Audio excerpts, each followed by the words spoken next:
السلام علیکم ورحمۃ اللہ وبرکاتہ۔ سامعین و ناظرین، عظیم برطانیہ کے کیپٹل دارالخلافہ لندن کے اندر ہم موجود ہیں۔ ہمارے ساتھ سربراہ متحدہ کشمیر پیپلز نیشنل پارٹی سردار شوکت علی کشمیری موجود ہیں، جو کہ جنیوا سے تشریف لائے ہیں ریسنٹلی برطانیہ کے دورے پر۔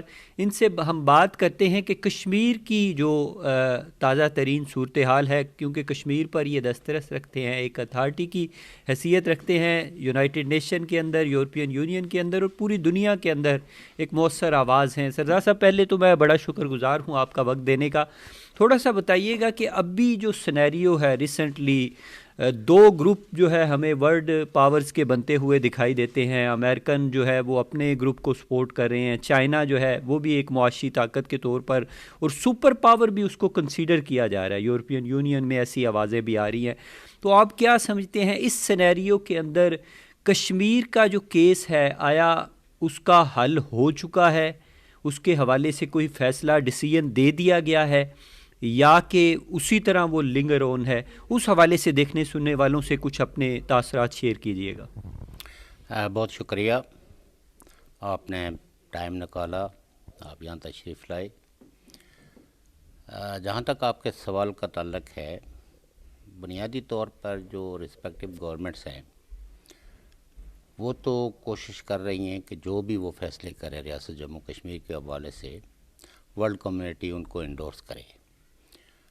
ریاست جموں کشمیر کے عوام کی خواہشیں کیا ہیں، وہ اپنی منزل کا تعین کرنے کے لیے جس طرح کی خواہش رکھتے ہیں، تو سر دست جو ہے وہ میں یہ سمجھتا ہوں کہ چونکہ ریاست جموں کشمیر ایک تاریخی ریاست ہے اور ہمارا اپنا سٹینڈ یہ ہے کہ ریاست جموں کشمیر کو اگر تقسیم کر دیا جائے، بعض جو طاقتور حکومتیں ہیں وہ اپنے طاقت کے بل بوتے پہ، تو یہ مسئلہ حل نہیں ہوگا۔ اس میں کوئی شک نہیں کہ کشمیری عوام کو امن چاہیے، ریاست جموں کشمیر کے باشندوں کی یہ بڑی قدیم خواہش ہے، اور ورلڈ کمیونٹی کو بھی میں یہ سمجھتا ہوں کہ کشمیری عوام کی اس خواہش کی تکمیل کے لیے اپنا رسوخ قائم کرنا چاہیے۔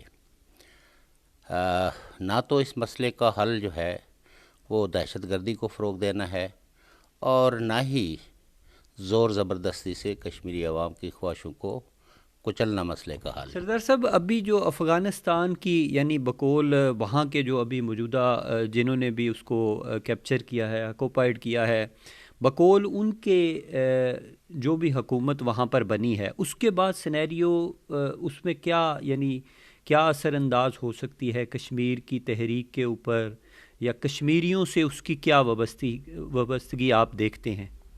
دیکھیے، بات یہ ہے کہ افغانستان جو ہے وہ پارٹ آف گریٹ گیم ہے، اور یہ خطہ کافی عرصے سے جنگ و جدل کا شکار ہے۔ اس میں مختلف جو بین الاقوامی طاقتیں ہیں ان کے اس خطے سے کچھ ڈیفرنٹ قسم کے تقاضے ہیں جو شاید خطے کے لیے سود مند نہ ہوں، بٹ وہ اس طاقت میں ہیں کہ اس خطے کی صورتحال میں اپنی مداخلت جاری رکھ سکتے ہیں۔ چونکہ ہمارا خطہ، جس کو آپ جنوبی ایشیا بھی کہیں یا برصغیر پاک و ہند، یہاں ابھی بھی جو ریاستی ادارے ہیں وہ اب پورے طریقے سے عوام کی خواہش اور خطے کی ضرورتوں کا نہ تو احاطہ کر سکے ہیں اور نہ ہی اپنا رول متعین کر سکے ہیں۔ اس لیے سہولت کاری تو ہوتی رہی ہے، جیسے افغانستان میں ایک مسلسل ایک ایسی جنگ کو فروغ دیا جاتا رہا ہے جس میں افغان عوام جو ہے وہ سفرہ رہے، وہاں ایک کشت خون جاری رہا ہے جو آپ کی اور ہماری آنکھوں کے سامنے ہے، اور ابھی بھی یہ نظر نہیں آتا کہ وہاں پائیدار امن قائم ہو سکے گا ان پالیسیوں کی وجہ سے، یا جو سٹیک ہولڈرز یا ایکٹرز ہیں ان کے نزدیک کوئی پیس کی کوئی خواہش موجود ہے۔ لیکن میں یہ سمجھتا ہوں کہ بین الاقوامی برادری میں وسیع پیمانے پہ تو ایک احساس ہے کہ خطے تبھی ترقی کرتے ہیں جب ان خطوں کے اندر امن ہو، اور علاقائی جو جتنے بھی تنازعات ہوں وہ